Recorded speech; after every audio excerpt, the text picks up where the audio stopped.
work for quality improvement work. Different activities are provided for you to be able to identify tasks to be undertaken for care and maintenance of drawings according to company procedures. Determine the tasks to be undertaken for proper storage of instruments according to company procedures. And lastly, record technical drawings and prepare an inventory in accordance with company procedures. Organizing and storing technical drawings and equipment or instruments has a great deal to do with keeping them in pristine shape and working correctly. With a little patience and developing a routine, your tools will be well taken care of and working for a long time. Here are the different ways on how to organize and store technical drawings. Lay out all the tools that you use and separate them into piles of like items. Place all pencils together with markers, erasers, rulers, stencils, papers, and miscellaneous. Using the cleaner, spray the cloth and wipe down supplies that have residue on them. Pencils, markers, stencils, and rulers often retain oils on them from fingers. Take the erasers and rub out any black marks. Do this by rubbing the eraser against a clean piece of paper until the black smudge has disappeared. For kneaded erasers, this can simply be stretched and remolded into a ball, similar to bread dough, to get the black smudge marked out. Place the erasers in the smaller cube slots. Fill in with any other drafting materials such as lead refills, push pins, paper clips, small rulers, and mounting stickers.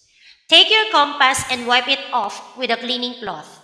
If it is going to be stored in the organizing tray, wind the compass down until it is straight, versus at an angle, make a triangle shape. If it has its case, then wind it to the size the case has set for it to be stored and place it into the box. Make a folder to hold all your stencils.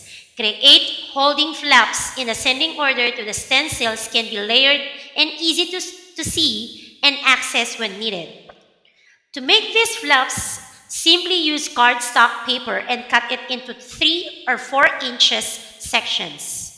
Glue each section onto a large main piece of cardstock, starting towards the top of the smallest stencil and working your way down to the bottom. Glue 3 of the 4 edges, leaving the top edge open for the stencil to slide onto. Place this newly made stencil holder into a large plastic or mesh pouch. Put a dry cleaning cloth in the pouch. Place over the stencils to help keep them clean.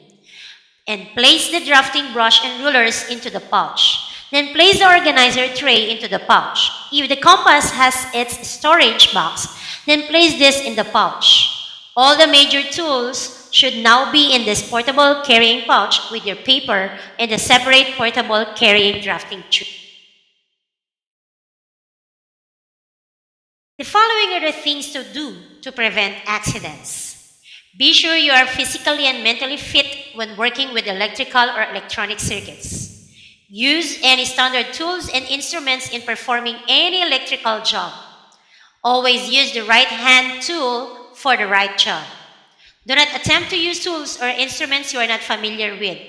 Ask the assistance of your teacher or a person in authority in operating such an unfamiliar electronic gadget. Keep all tools and instruments in a safe place like a toolbox or tool cabinet to avoid the accident and easy access when these tools are needed for use. If accidents happen, report immediately to your teacher. Keep all tools and instruments in good condition by following the steps of proper care and maintenance of electronic tools and instruments. Your working area must be kept clean in order and free from any object that might hamper your work. Also, to prevent accidents, keep flammable substances and materials away from your working area by keeping them in a safe place intended for them. If possible, work with only one hand while working in a live circuit. Keep yourself insulated from each ground when working on a power line circuit, since one side of of the line is connected to the earth. When your work is done, clean your working table and return all tools and instruments to their proper places. Clean tools and equipment work more efficiently. At the end of each working day, clean the tools and equipment you used and check them for any damages. If you note damage, tag the tool as faulty and organize a repair or replacement. Electrical current can travel over oily or greasy surfaces. Keep electrical power hand tools free from dust and dirt and make sure they are free of oil and grease. All workshop hand tools and equipment should have a maintenance schedule. Always complete the tasks described on the schedule at the required time. And lastly, this will help to keep the hand tools in safe working together. The following are the procedures in receiving and storing tools and materials. Inventory.